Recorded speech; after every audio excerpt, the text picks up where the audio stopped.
ampifaliana lehibe no iarabaka antsika tsiraray avy izay nataon'andriamanitra manaraka sy manjoea itea fitoambavaka zay ataonay amin'ny alalanyity fahitalavitra ity. Misaotra an'andriamanitra lehibe ny tenako satria mbola nataon'andriamanitra afaka ifanatitava aminao, ary misaotra ihany koa ny teknisiana, misaotra ny tompony andraiky rehetra ato amin'izao fahitalavitra izao ary androany koa dia mirasoanao isa-tokantrano sy ny isambatan'olona fa tena ho tain'andriamanitra ianao ary andray fahasoavana lehibe amin'ny alalanyity fandarana ity. Koa manasa anao ary mba anaraka hatramin'ny farany indray ny afatry ny tenin'andriamanitra sy ny fiarantsika amin'ny teran'andriamanitra. Ka melohan'ny fotoana rehetra dia andaontsika hivavaka ametraka amin'ny fotoana am-pilatanan'andriamanitra mba ho tain'andriamanitra sy ho tarehan'ny fanamasina ny fotoanantsika rehetra. Andriamanitra rainay misaotra anao amin'ny anaran'i Jesosy, mankasitraka sy manome voninahitra anao zahay ary mitera sy manandratra anao ihany koa. Mbola nitahinao sy menao ty maraim-baovao ty zahay, iranay mifampahery, iranay mifampivavaka, iranay koa mbola mandreny teninao amin'ny alalanyty fahitalavitra ity. Hotahin'andriamanitra ny olona rehetra, hotahina ihany koa ny fotoanany rehetra, ary hotahina manokana izao fahitalavitra izao. Ko amin'ny anaran'i Jesosy mombanay Andriamanitra ianao, ary ny herinao mihitsiny mahavelana hiasa ao anatin'ny fotoana rehetra. Amin'ny anaran'ny Ray sy ny Zanaka ary Fanahy Masina. Amen. Ka andersika aloha anaraka hira vitsivitsy milohany tena ainontsika ny tenin'Andriamanitra izany. Koa te tain'ny tompotompoko samia manaraka hatramin'ny farany.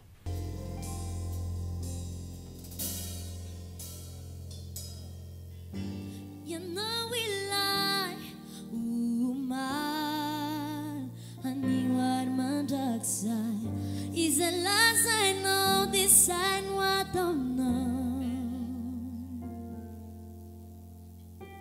Simba mandao si miu fama tu kajam ni farani andiamani jam mitsakana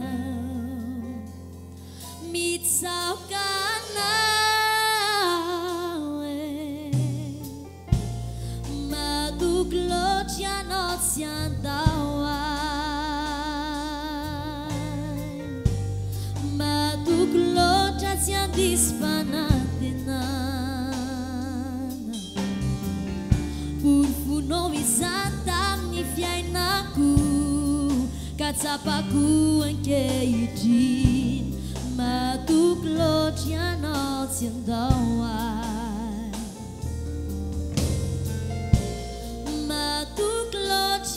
Si andawai se sosie ma tu gloria si disfanate nana pulfu novi santa mi fiainaku kacapaku anche iti ma tu gloria non si andawai.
Katsapaku ankechi Matukulo chanao tiandawai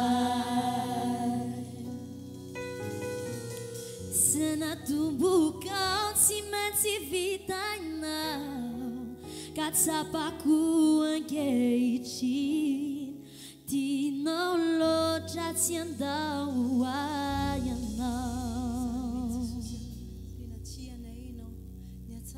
Tena mitoetra eo aminay mandrakariva ianao no mombanay ary ianao tena tsy mandisy fanantenananay mihitsy raha mantehatra aminao izy mamindra fosy miatra anay ianao Jesosy io alleluia alleluia alleluia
Nasuna wai fatara lo janau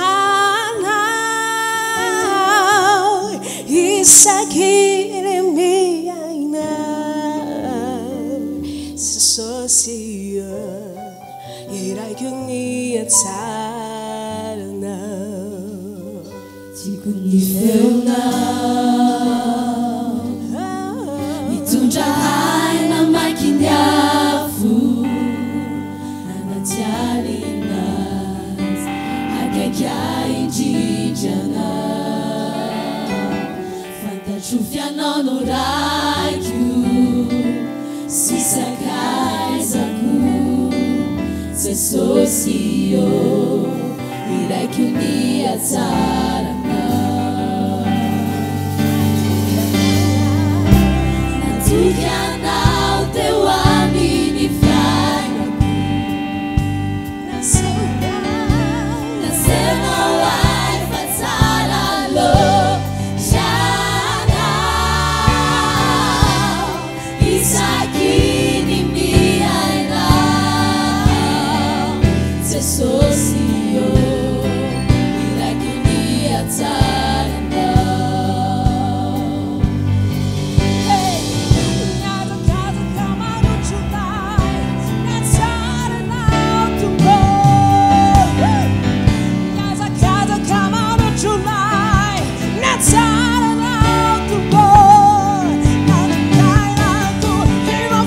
Quando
de misaotra an'Andriamanitra isika ny amin'izay nafatsika ny aino sy nanaraka ireo fideran'Andriamanitra izay fa andaotsika tonga iroso avy hatrany amin'ny alalan'ny tenin'Andriamanitra. Ankehitriny dia tonga indray ny tenako izaran'ny tenin'Andriamanitra sy ny afatra izay voaman'Andriamanitra ho antsika ka dia mirary ny fahasoavan'Andriamanitra sy ny fitahiny ho antsika tsiraray avy isa-tokantrano sy ny any amin'ny isa-batan'olona. Andriamanitra le rain'i Jesosy Kristy tompony hitasy nisy tsoantsika rehetra omba antsika ihany koa. Ary amin'izao fotoana izao ihany koa ny tenako dia mirary soa ary ihany koa manonona fanasitranana sy fahasalamana lehibe ho anao izay ao anatin'ny tsy fahasalamana. Ary na inona ihany koa mety olana ady lalovanao ankehitriny izay mahatonga anao tady ho very-hevitra, mahatonga anao sahira tsaina hoe aiza lalakombako ary mety tena tsy hitanao intsony ary izay ho atao amin'izao fotoana izao. Dia hoy amintsika rehetra hoe mbola hivavaka ho anao zay mba tena hitain'Andriamanitra anao. Ary raiso ny famarinan'ny tenin'Andriamanitra izay ampitonain'Andriamanitra androany fa io Andriamanitra io dia Andriamanitra mbola mahagaga. Mbola Andriamanitra mahagaga izy ary tsy misy amin'ny mahagaga tsy hainy atao. Ka andaotsika hivavaka ho an'ny tenin'Andriamanitra ary. Raha eo Andriamanitra lehibe sady tompo zavatra rehetra ianao. Misaotranao amin'ny anaran'i Jesosy fantahinao ka afaka izaran'ny teninao eto aho. Mangataka aminao fanahy masina, ampiteneno vavako, tendremo molotro, ary me ho an'ny fanambarana rehetra izay tokony ho an'ireo mpiaino sy mpanaraka izao fotoam-pivavahana izao. Itenena amin'ny tsiraray avy tompo fa vonina ihany no mpanomponao. Amin'ny anaran'i Jesosy, amen. Araka ny teniko teo am-piandohana teo hoe tokony intsika ary tokony atoky isika fa tena mbola mahagaga izao Andriamanitra izao. Zao mantsy ny fitenin'ny Jeremia mpaminany ao amin'ny Jeremia 4:7-20 any. Dia zao voalazan'ny tenin'Andriamanitra ao manao hoe indro izao no Jehovah Andriamanitra no nofo rehetra moa misy zava-mahagaga izay tsy haiko va. Jesosy ihany koa indray andro dia niteny sy nanambara nanamafy ity voasoratra ity manao hoe ny zavatra tsy hain'ny olona dia hain'Andriamanitra manatanteraka an'izany. Raha ireo teny voasoratra atao amin'ity baiboly ity ireo zany dia samy manamafy ary samy milaza avokoa fa ny fahaizan'ny zanak'olombelona, ny fahalalan'ny zanak'olombelona, ny hery ananan'ny zanak'olombelona no mety mifetra no vitany sy ny hainy ary ny tanterahany. Fa raha ao amin'Andriamanitra kosa dia mazava ny tenin'Andriamanitra fa tsy misy zavatra tsy hain'Andriamanitra atao izany. Ary izy ary dia niteny mitsy Andriamanitra no nofo rehetra tsisy zava-mahagaga tsy hainy atao na inona na inona. Ny antony dia izao satria Andriamanitra dia Andriamanitra manana hery sy fahefana tsy takatry ny saina maha-olombelona. manana le hery lehibe zay afaka mavita ny zavatra rehetra. Izy namorona ny zavaboary, izy ny avinzo zavatra rehetrarehetra izao. Mazava ho azy fa rehefa Andriamanitra ny namorona, Andriamanitra nahary ny zavaboary rehetra, dia tamin'ny famoronana azy, rehefa nyteneniny ireo dia nisy daholo, rehefa nylazainy ireo dia nisy daholo. Na ny olombelona dia Andriamanitra namorona azy, ny zavaboary rehetra dia Andriamanitra namorona azy. Mazava ho fa nanana fahefana sy hery Andriamanitra namorona sy ny baiko ireo zavaboary rehetrarehetra mba hisy sy hitranga tetỳ ambonin'ny tany sy tetỳ amin'ity zao tontolo zao ity. Noho izany ihany koa amin'izao vanim-potoana misy antsika izao dia mbola manaiky ny herin'Andriamanitra io avokoa, ny hery rehetra, ny zava-misy rehetra, ny zavaboary rehetra etỳ ambonin'ny tany. Na hery manahoana na hery manahoana, na olana manahoana na olana manahoana, na aretina manahoana na aretina manahoana, dia zao ny teny Jesosy Kristy Tompo manao hoe izay tsy hain'ny olona atao mbola vitan'Andriamanitra manao an'izany. Misy andrindra ry mpianoavana izay manaraka izao fandara zao ankehitriny. Miantso anao androany, tena io sy resy lahatra fa zao Andriamanitra izao dia mbola Andriamanitra tena mahagaga. Mila tena mino isika, mila tena resy lahatra sy matoky isika fa le herin'Andriamanitra lehibe izay namorona zavatra rehetra, izay nahary ny zavatra rehetra, dia mbola afaka morona fanasitranana, afaka mbola morona faolana, afaka mbola morona fahasoavana ho an'ny fiainanao sy ny fiaina-tokantranonao ary ny fiainam-pitiavanao sy ny fahasalamanao ihany koa. Na manahoana sy manahoana ny tranga mety lalovanao ankehitriny dia mino zao afatra ampitondrain'Andriamanitra azy ao. Mahagaga Andriamanitra, ary tsy misy zava-mahagaga tsy hain'Andriamanitra atao zany.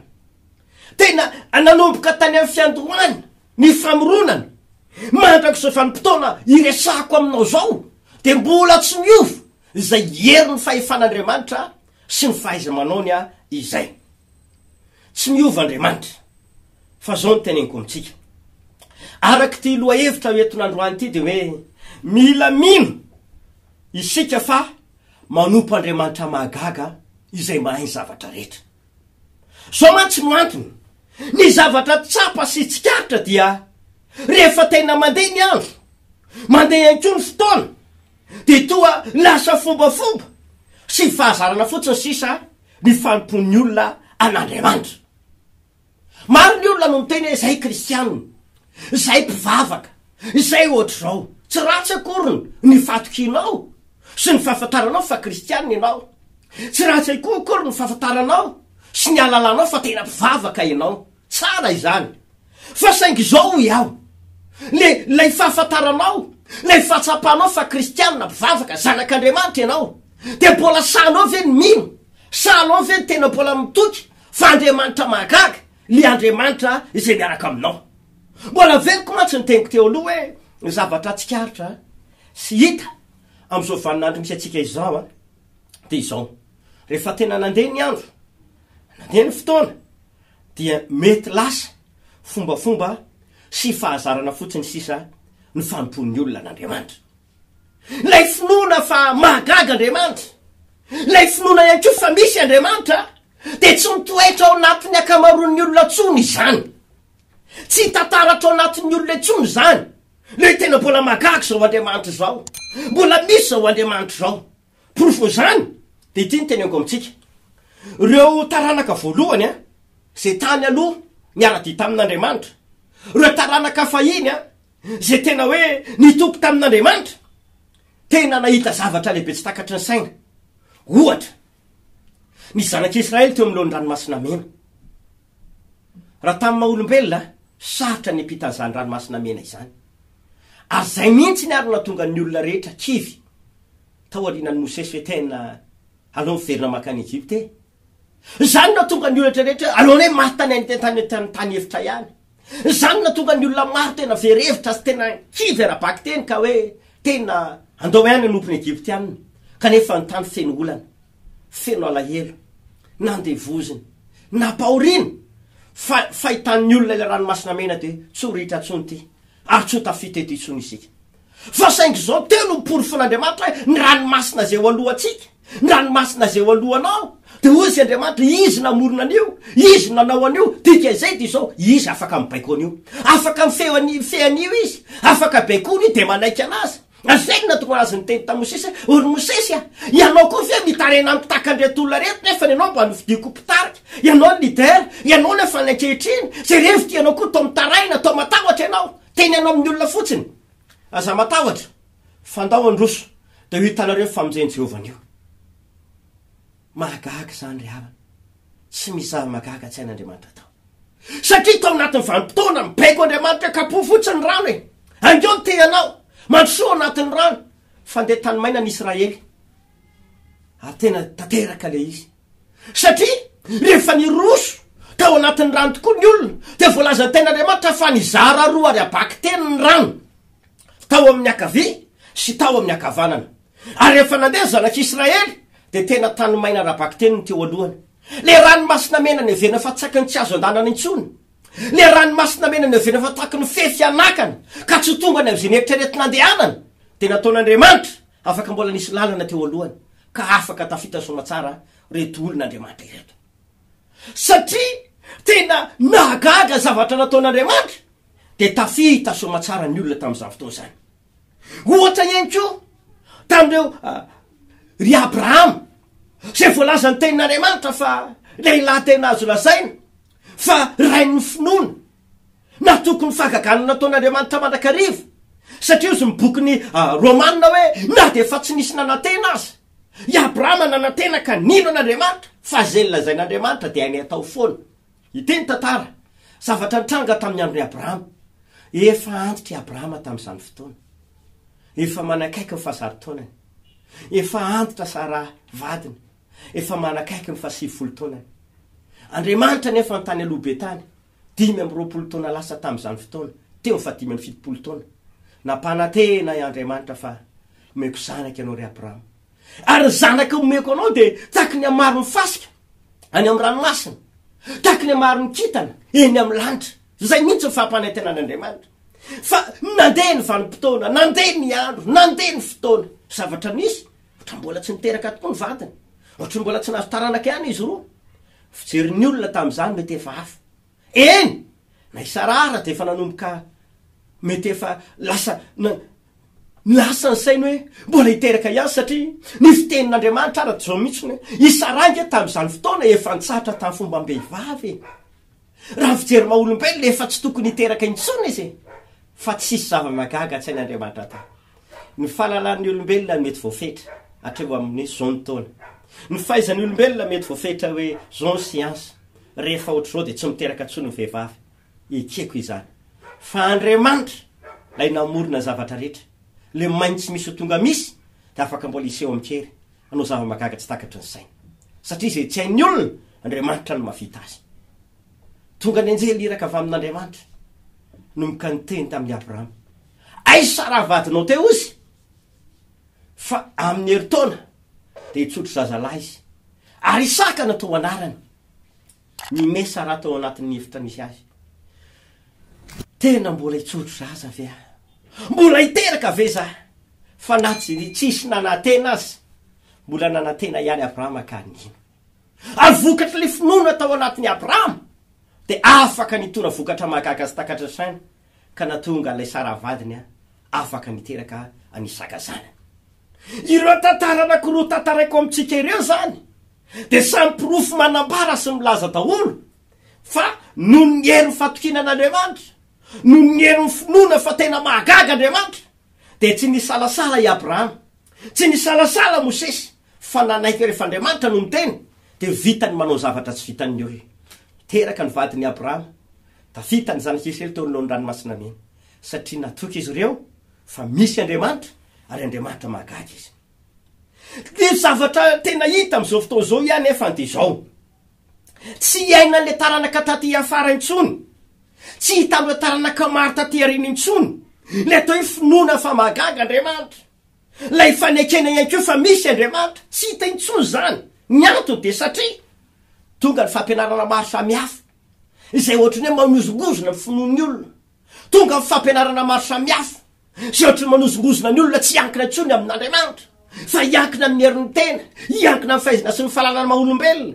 lasa ohatrany hoe lasa tsy satsony ny olona tegna atoraka an'Andriamanitra ao anatin'ny zavatra sarotra nanova ao anatin'ny lalatsarotra zay mety tiaviny tsy satsony ny olona tsy matokontsony ny olona de hoy azany tena efa tena nandinika sy natsikaritra aho tsy mitovy tamin'ireo fiangonana voalohany intsony nylay finoana ao anatin'ny olona fa mahagaga Andriamanitra ary lay finoana fa misy Andriamanitra tsy mitovy intsony tamin'ireo ary tsy mipetraka intsony ihany koa le hoe mino an'Andriamanitra sy ny asany olona ohatrany tsy mipetraka ao anatin'ny olona intsony zany tsy tantaratra ao anatin'ny olona intsony zany fa alohan'ny olona mitodika amin'ny akavia sy ny akavanana aloha satria tsy mitoetra ary tsy mafiro anatin'ny olona intsony hoe zany Andriamanitra izany de Andriamanitra mbola afaka hamonjy azy satria Andriamanitra lehibe izy eto indrindra ny tomoka antsika ary mpiaino avana amin'izao fotoana izao mandalo lato sarotra venao ankehitriny misy zavatra tsy voavahano intsony ve ny fiainanao ka mahatonga anao verevitra araky ny teniko tena lobe tena mikorotana ve fiainanao ka tena tsy hitanao intsony iza no sarangotina fisaranitrosy ianao enjehan'ny fitsarany ianao no nitrosan'olona tsy voalohanao sa inona zavatra mety mitambesatra sy mifamao amin'ny fiainanao mety efa nandeha ihany ianao mba nametrahantanana sy mivavahana ve ry havanao tsy Andriamanitra ny tsy manamarina ny vavaka ataon'ireo mpanompin'Andriamanitra taminao tsy Andriamanitra ny tsy nietika tsy nanao zavatra tamin'ny alalan'ny fitalaonao sy ny fandolianao teo anatren'Andriamanitra ny te andohalika hiantso an'Andriamanitra fa ity aloha ny teneniko amintsika mila mino isika fa manompo Andriamanitra mahagaga ary mbola mila mino ihany koa tsika fa misy zao Andriamanitra izao mitaonatsika ako hoe ahoana ny tokony ataonao mazava be ity torohevitra ity aloha tsy maintsy mitoetra tsy maintsy manapaka ao anatinao zany hery zany zay fiekena fa misy Andriamanitra ary mahagaga tsy maintsy zay aloha ary tomoko any koa sika teny hivavaka amin'ny fotsika manontolo sy ny amin'ny etaeta lehibe satria misy karazan'olona rehefa mandeha ny fotoana de raisiny tahakany hoe terena lay mivavaka tsy tena misy etaeta intsony ao anatiny ohatrany aveno faterena izy ohatrany aveno fa ohatrany hoe tereny pasteranay fotsiny ako fa ianao mihitsy mila mampiseho etaeta aloha hoe tena mahagaga ny Andriamanitra hoe mahay zavatra rehetra ny Andriamanitra hoe mbola azo itokisana ny Andriamanitra fa raha tianao hiaina amin'ilay finoana n'Andriamanitra ary raha tianao koa tena mbola hitoetra anatiny hoe finoana fa misy Andriamanitra de mila tena vonona isika hiaina amin'ny fiainan'ireo fiangonana voalohany tahaka ny tamin'ny andron'ny Petera sy Jona jereva niny tamin'ny andron'ny Petera sy Jona amin'ny bokin'ny asan'ny apôstôly toko 7 any manomboka andininy voalohany any ambarany ten'Andriamanitra fa rehefa tonga atao amin'ny toerana anankiray hoe mba vadiny tsara endrika ry Petera sy Jona misy lalana anankiray teo nangataka nanisy fotoana naharitra ilehilahy ty raha fanambaran'ny baiboly de efa nalemy hatrany akibondreny lehilahy efa efapolo taona raha mijery bokin'ny asan'ny apôstôly toko 4 isika ny amin'ny 220 any de miteny hoe efapolo taona zany lehilahy zany no niaina tao anatin'ilay aretina malemy efapolo taona nangatahana efapolo taona niankina taman'olona efapolo taona tena hoe netehitra tam'izay mba hoe fiantrany'ny olona fotsiny fa nampaheribe anahy de hoe rehefa tonga teo Petera sy Jona zay mino fa mahagaga Andriamanitra zay mino fa misy Andriamanitra de tsy nisalasala izy roa lahy niatso an'ilay malemy zay mangataka eo amoron-dalana miteny manao hoe ho raha lehilahy mijere anay ianao tsy manana vola fotsy tsy manana vola mena tsy manana inino menanao zay ozy fa zay anananay no menainao ny ananana izy mralahy de hoe manana an'le Andriamanitra mahagaga mahay zavatra rehetra izy ny fananana atao anatin'izy ndro lahy de hoe mino izy fa misy Andriamanitra ary ny tsy nisalasala inoko fa tsy hoe ty lehilahy malemy ty reriny teo fa mety nisy karazan'olona maro ke nandalo teo de hiditra atao amin'ny tempoly de amonjy fotoam-bavaka fa izao napaheribe hoe tsy nisalasala reto mpanompon'Andriamanitra re ilaka Jesosy reto fa vetrany izy de niteny amin'ny anaran'i Jesosy Kristy efa Nazareta mitsangatsangana ozy de noraisiny tamin'ny tanany raha lehilahy de natsangany ary natanjaka ny kitrikeliny de afaka nitsangana izy ka nandehandeha gaga ny olona talanjona ny olona satria olona efapolo taona naleny fa afaka treny eo de nahita le zavatra lehibe nataon'Andriamanitra se tsy hain'ny olona natao ain'Andriamanitra manao zany satria izy no Andriamanitra noforehetra tsisy zava-mahagaga tsy hainy atao zany ka hoy aminao androany zao nefa no tsy tantaratra intsony ao anatin'ny akamaroan'ny olona la izay finoana fa misy Andriamanitra ary mahagaga izay. Ohatra ny hoe tsy tena miaina amin'izany intsony ny olona, dia hoe ndo hiverina amin'ny fiainan'ireo fiangonana voalohany, tena hiaina amin'izany itsika. Toma ihany koa tsika ino fa Andriamanitra ivavahantsika eo dia azo ianteherana sy ankinana manoloana ny tranga sy ny zavatra misy rehetra. Na inona misy eo aminao, mety tratrana famosaviana ianao zao, mety tena marary, mety mibotsina mihitsy ny kibonao, mety mibotsina ny tongotra anao, mety marary fo ianao, mety efa lany vola tany amin'ny dokotera, mety miangon-drano anatin'ny kibonao ka tena tsy hitanao tsony zay atao zao. Amin'ny anaran'i Jesosy nitenenako androany fa tsy olona anankiray na roa na telo no hitako tamin'izany fa olona maro. Fa rehefa natao nivavaka nambaranay tamin'ny olona fa tsy ao Andriamanitra, Andriamanitra mahagaga, ary mbola vitany manao zay efa nataony tany aloha satria tsy miova izy. Fa rehefa nivavaka ho andreny olona ireny zay, voninahitra ho an'Andriamanitra fa tena niseho ny fahalebiazan'ny tompo ary fagagana ny nasetriny. Vomaly nomaly aho niresaka tamina mpiara-mivavaka anankiray, mpiara-miasa. Tena mahagaga zao Andriamanitra o pastera ozy, fa ahoana ho tena miasa Andriamanitra ozy, ary tena hoe tsy takatry ny saina maha-olombelona, satria raha ny tena ozy tsy nianatra hoe nanao dokotera, na hoe nianatra hoe mba manana zao no atao dia sitrana ny olona marary. Fa za ty pastera ozy zao efatra zao ny olona tao alolo kely tao, efatra samihafa, lehilahy vehivavy, efatra samihafa, fa narary kibo mibotsina rabaka teny. Ary nyle anankiray zay ara ozy dia fa mba vahoana ny tomaniny hoe tena ho faty tanteraka le raha matoa. Fa ireo ozy ny anankiroa narary fo dia nibotsina ny kibo sy ny tongony tena ndray manontolo, ary tena hoe tsisy hevitra intsony. Fa rehefa natao mivavaka ozy dia sitrana tanteraka. Ny anankiroa tamin'irendray ozy natonga ny kibo ny voto dia tratrana famosaviana. Fa rehefa natao mivavaka dia nisy rahabe mivoaka avy any anatiny, avy amin'ny vavany, avy any ambany. Fa atao anatin'ny mivavaka natao ozy, saorana ny tompo fa sitrana daholo le olondreo, afaka ny aretina tao aminy. Dia vao maika mampahery sy mampitombo ny finoko izany hoe tena mahagaga Andriamanitra, fa andao hiverina fatokisana an'Andriamanitra sy ny fiateherana amin'Andriamanitra isika taky ny ainandreo fiangonana voalohany. Fa tena manarakaraka izany miantso anao aho, tena mbola insy tokony hery ny fahalebiazan'ny tenin'Andriamanitra ihany koa, satria ao anatin'ny tenin'Andriamanitra no afaka manaporofo milaza fa mbola mahagaga io Andriamanitra io. Andaontsika rehetrarehetra tena iaina ny fahalebiazan'ny tenin'Andriamanitra. Rehefa nanomboka ny antso ny Josoa nge Andriamanitra, ny amin'ny Josoa toko voalohany dia nanomboka ny teny izy hoe Josoa, mahireza sy matanjah ianao fa omba anao na metoky Andriamanitra fa omba ny Josoa. Zany hoe le fagazary zay natonga zay sy tahaka nombako a Mosesy any nombako anao ry Josoa. Mosesy fagagana be deabe no nataoko tamin'ny alalana, fagagana be deabe no tanterahako tamin'ny alalana. Dia zao koa ny teneniko aminao ry Josoa, raha nanao an'izany tamin'ny Mosesy mbola afaka manao an'izany aminao. Dia inona tokoa fa nametoky Andriamanitra nefa ny Josoa toko voalohany aza vela miala aminao mihitsy ty teny ty. Saintsain'andreo manalina ny teny voasoratra, saintsain'andreo manalina ny tenin'Andriamanitra. Be deabe ny olona efa tena tsy samatoky ny herin'ny tenin'Andriamanitra intsony. Be deabe ny olona efa tsy samino ny fahalebiazany ny herin'ny tenin'Andriamanitra intsony. Ao anatin'ny teniny ny Andriamanitra manao fagagana, Genesis toko voalohany. Ny tenin'Andriamanitra dia nisy ny lazainy. Jerevy le kapiteny Romanina mitenena fotsiny Jesosy dia ho sitrana ny zanako. Dana moto Jesosy fa zay finoana tao aminao ary zany mitondra fitrangan-dravatra lehibe eo fiainanao tokoa. Niaraka tamin'izay dia sitrana ny zanany, afaka ny zanany. Jerevy Petera tsy nahazo trondra nomboka tamin'ny alina mandra-paraina ny andro. Fa rehefa nanomboka ny teny Jesosy mandehana mandrosany amin'ny lalina, lalatsaony aratinao ry Petera, fa tonga ianao dia azo trondro be deabe. Petera nge ny teny fa nomboka tamin'ny alina mbarain'ny andro anteto ry Jesosy fa tsy natinazo na inona ako. Fa zao izy no zay teninao zay dia alatsako ny arato. Ny tsy vitan'ny Petera maha-olona anazy, vitan'i Jesosy tao anatin'ny raim-pimaso. Satria izay tsy hain'ny olona tao hain'Andriamanitra. Satria Andriamanitra mahagaga izy. Andriamanitra mahagaga izy. Nitsofoka tao anaty rano ny salasala Petera, nolona teninao izy andehako. Rehefa tao anaty rano tao Petera, natsipony tokoa ny arato, fa akory ny mifagagana, fa nahazo trondro maro izy.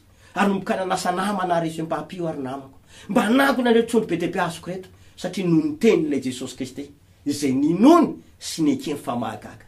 Dia izay ny ampirisiako atsika amin'ity fahatelo ity, na i Josoa, na ry Petera, na ireo mpanompon'Andriamanitra maro, dia nigoka zava-mahagaga tamin'ny fiankinana tamin'ny herin'ny tenin'Andriamanitra. ary tena noban'Andriamanitra tamin'ny fomba gaga tsy takatry ny sainy zany Josoa zany. No tahian'Andriamanitra sy nampiasan'Andriamanitra tamin'ny fomba gaga izany Josoa zany. Ny antony satria nomba azy Andriamanitra. Niankina tamin'ny tenin'Andriamanitra izy. Ka andaotsika tena ino sy atokony fisisan'Andriamanitra. Ity nefa mifanontaniana mipetraka faraparany a milohan'ny maraniko ny tenin'Andriamanitra. Be dia be tokoa ny olona mino fa mahagaga Andriamanitra. Be dia be ny olona mino fisian'Andriamanitra. Fa zavatra tsapanay sy hitanay matetika dia ohatrany tsy mahatsapa ninina ny olona. Manao zay azo atao rehetrarehetra eo anatin'ny fiangonana. Zay no mahitako hoe olana ho an'ny olona maro ka tsy mety tena hiankina sy hivavaka amin'Andriamanitra. Neveriny efa fandanimpotoana fotsiny zany e. Neveriny efa tahaky ny angano arirarira sisany. Ny tenin'Andriamanitra ho toriana aminy fa tsy latsaka lala ho pony intsony. Nefa ny Andriamanitra tsy miova. Andriamanitra tsy miova. Ny heriny koa tsy miova. Ny asany tsy miova. Fa ity ny zavatra teneniko amintsika. Maninona ianao mpivavaka? Maninona ianao mba makany am-piangonana? Maninona ianao mpino? Fa tsy matsapa le fahagagana, le fahalebiazan'Andriamanitra sy ny heriny. Ohatra tsy matsapa fa tena misy marina Andriamanitra. Voalohany ny zavatra hitanay dia tsy tena mipetraka amin'ny finoana araka ilay teniko tany aloha tany. Tsisy finoana tena mitoetra ao anatin'ny olona. Ary misy ne manana finoana ihany izy. Fa hitanay fa misy karazana fanaratsy izay miezaka, manapotika, mandrava le fiainan'le olona na manao sakana mihitsy mba tonga le olona tsy hahita ny fahalebiazan'Andriamanitra sy ny heriny. Satria rehefa tsy hitan'ny olona andro maro, volana maro, taona maro Andriamanitra sy ny asany dia mety ho kivy le olona. Ary manao zay fomba rehetrarehetra le fanamaloto na ny fanaratsy na ny devoly mba tonga ny olona tsy hatoko ny famonjen'Andriamanitra. Mba tonga ny olona tsy hahita ny fahalebiazan'Andriamanitra. Sakanina Satana amin'ny fomba rehetrarehetra mihitsiny. Akiviny Satana ny olona. Ataony Satana zay atonga ny olona alemo ny finoany, tsy hatanjaka ny finoany. Ataony devoly zay andrava ny fiainan'ny olona, sanakanana ny fiainan'ny olona. Manakana ny resaka fiainana ara-pitiavana, manakana ny fiainana resaka arakasa, manakana ny fiainana resaka arabola. Ary be dia be ny olona tsy mety tafita ny fiainana. Ary misy ndray aza mba nianatra, manana diplôma, tao olona tokony mba ho tafita, nefa dia izao voasakana, tsy mety mba mahita zay asa sazany diplôma mihitsy. Ary misy miasa ihany ary fa araka le fiteny malagasy hoe tena efa sarotra amin'ny fiainana e, aleo mihinan-kely sy tay manjo fotsy. Na hoe karama vary masaka arabaky teny sisany ny sasany. Ohatrany tsy hitan'ny olona tsony zay atao te alora nga maty rapitso toy zay maty androany a. Satria efa mba nanao zay fomba izy, mba nietsika ihany izy, mba nitady lalana ihany izy. Fa ohatrany tsisy lalana afaka mba nidiaviny, tsisy lalana sokatra teo alohany mba hitany fombiazana sy mba hatavavoaka azy teo amin'ny fiainana. Zany ny zavatra hita sikatra amin'izao vanim-potoana izao. Ary maro ny kaikaikany amin'ny ankamaroan'ny olona, maro ny tena verevitra ny ankamaroan'ny olona, tsy hitan'ny olona tsony hoe zalalaky voana satria Satana dia miezaka manararaotra azy. Mihitsy ny fanambarany boky ny Apokalipsy toko 12 any ny teny manao hoe loza ho an'ny tany sy ny ranomasina ozy. Fanidina ny aminareo maniny dia voly manana miaraka amin'ny fahatezerana lehibe mihitsy satria fatany fa kely isan'ny andro. Zao vaninandro iainako sy iainanao zao, zao vaninandro misy antsika taranaka ankehitriny zao no atao hoe efa tena vaninandro farany. Mety tena angambana fa ela na inoko an'izany tokoa, eny tompoko. Ny ray andro amin'Andriamanitra toy ny arivo-taona amin'ny fiainan'ny zanak'olombelona, ary ny arivo-taona amin'ny olombelona toy ny ray andro amin'Andriamanitra. Mizany betsaka reo ataoko hoe raha mandreny tany aloha atsika be dehibe tany mide fanahino an'izany. Fa zasy ianao zao ny atao maheno fa teny fandrifarana zao. Rombotra tanteraka ny devoly ny tenenako fandrifarana zao. Rombotra ny devoly ary fiany fahoriana ety ambonin'ny tany. Fa za kosa androany te hitonanao fa na inona fahoriana ety ambonin'ny tany, na inona fahasarotany fiainana ety ambonin'ny tany, raha mbola hiakina amin'Andriamanitra le mahagaga ianao, raha mbola minona fa misy Andriamanitra, dia hoy aminao androany io fanaratsy mampahory fitona fahoriana sy olana io afaka ho resena so atosika amin'ny anaran'i Jesosy io. Matetika izay mandray olona foana mivavaka ho an'ny olona, na ny telefony io, na manatona anay mivantana io, na mahondry fitoam-bavaka amin'ny fiangonana izay misy anay io, dia be amin'ireny olona eny tapatsapanay rehefa ataony vavaka.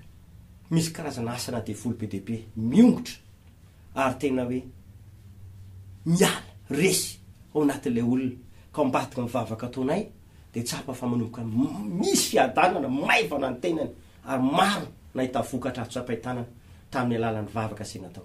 Tsy angano ny tenenako anabaraka amintsika fa tena misy ny fanaratsina ny devoly. Raha mino fa misy ny fanan'Andriamanitra, misy Andriamanitra sy ny heriny, dia hoy aminao androany efa trany amin'ny andro tany aloha misy ny fanaratsiny ny devoly. Fa tsy hoe tsisy intsony izy, fa mbola misy izy, Profo zany be deabe ny mbola fatoky ny ota, be deabe ny olona mbola mijaly sy sahirana, ary be deabe ny olona tena hoe tsy mety tafavoaka amin'ny fiainana. Tsy Andriamanitra manao an'ireny, tsy Andriamanitra tsy mpampijaly, Andriamanitra tsy mpanasazy, Andriamanitra tsy mpampahory, fa Andriamanitra fitiavana, Andriamanitra fiadanana. Fa tsaingy izao tena betsaka ny olona no tsy mahatsapa an'izany intsony satria hampahorin'ny fanaratsy izy. Vaolana zany de ity farany. Tao toeritsika ny fanaratsy ny devoly. Minoa zany ho fampanafaka Jesosy. Ain Jesosy no manova ny tantaranao, mba hanovany ny fiainanao ho amin'ilay hoe Andriamanitra mahagaga izy ary iainy zavatra rehetra. Voninahitra ao an'Andriamanitra noho izany milohan'ny ivavahantsika de io ny filazana io. Isaky ny talata sy alakamisy de manana fotoam-bavaka sy ny fiangonan'ireo fiangonana kely. Manasanao ako na iza, tongava aho fa tianao ny tompo. Ka hofaranako ny afatra ihany koa de filazana farany ny alahady amin'ny enina, amin'ny valo, amin'ny folo, roamby folo ary amin'ny roa manana fotoam-bavaka sy ny fiangonan'ireo fiangonana kely. Numéro téléphone ifanaisako amintsika kosa dia io raha tia hifandray mivantana aminay ianao. Hivavaka ao antsika ny tenako amin'izao fotoana izao dia andaotsika petro amin'ny fona ny tananao na petro amin'ny fahatra marany anao fa mino famonjy anao Andriamanitra androany. Jesosy misaotra ny amin'ny teninao na ampitondrainao Kasitraka ny amin'ny herin'ny teninao satria fanta fa tsisy zavamagaga tsy hainao atao. Ko amin'ny anaran'i Jesosy Kristy Tompo, hotain'Andriamanitra ny olona, amindreo fony ny olona rehetra izay marary, mananao olana, papahorin'ny devoly, tratrana fampisaviana. Didina amin'ny anaran'i Jesosy Kristy Tompo ny aretina, ny famatorana, ny geja rehetra, dia raha vaiko zany ary foanako. Tsy mahazo mamatotra ny olona intsony. Tsofina rano amin'ny anaran'i Jesosy, voatany olona, afaka, tain'Andriamanitra ny fiainany, valy famatorana rehetra, ary sitranina zay marary. Tahina amin'ny anaran'i Jesosy, ho afaka tanteraka amin'ny famatoran'ny aretina ny tenany olona io. Ary tononoko ny fanasitranana, tononoko ny famonjena sy ny vahaolana amin'ny anaran'i Jesosy Kristy Tompo. Amen. Tain'i Jesosy dia samy tain'Andriamanitra tompoko. Miraso fao antsika rehetra.